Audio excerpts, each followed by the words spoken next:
tardes, mi nombre es Juan Pablo Contreras Peña. En este video les voy a explicar los tipos de fogata. En este caso les voy a explicar el tipo de fogata pirámide. Para eso primero pues necesitamos un poco de yesca,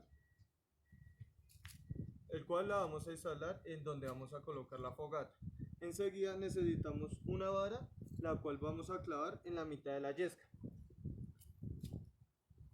Después vamos a utilizar todos los palos que tenemos y vamos a hacer una pirámide soportándonos con el palo de soporte que colocamos acá.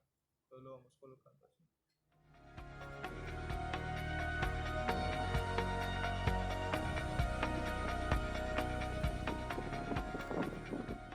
Tenemos que tener en cuenta hacia dónde está el viento. Entonces, hacia dónde está el viento, tenemos que dejar una puerta para prender este tipo de fogata.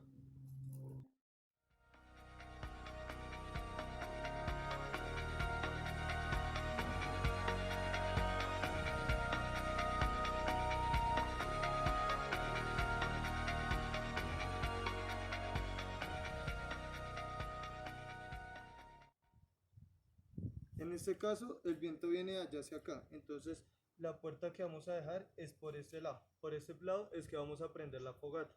Las características de esta fogata es que arden rápidamente y tenemos una brasa mucho más rápida. Este tipo de fogata se llama pagoda. Su nombre se hace referencia porque es similar a una pagoda japonesa.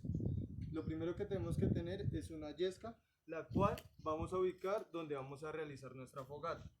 Enseguida tenemos que tener en cuenta que esto es en forma de pirámide y tenemos que tener troncos grandes, medianos y pequeños y la vamos a formar de esa manera. Vamos a ubicar nuestros troncos alternamente, eso quiere decir lo vamos a ubicar longitudinalmente y transversalmente.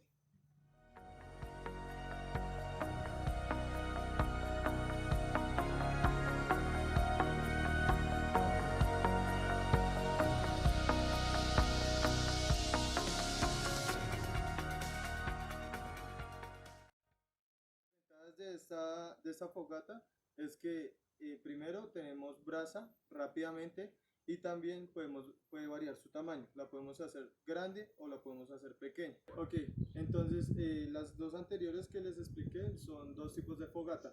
Hay muchas más, como por ejemplo la cruz o la indio o la tipo zanja. La tipo zanja después se realiza una zanja y se coloca la leña. Lo mismo la tipo cruz, va por medio de zanjas. Entonces hay diferentes tipos de fogatas. En este caso explicamos la pagoda y explicamos la pirámide.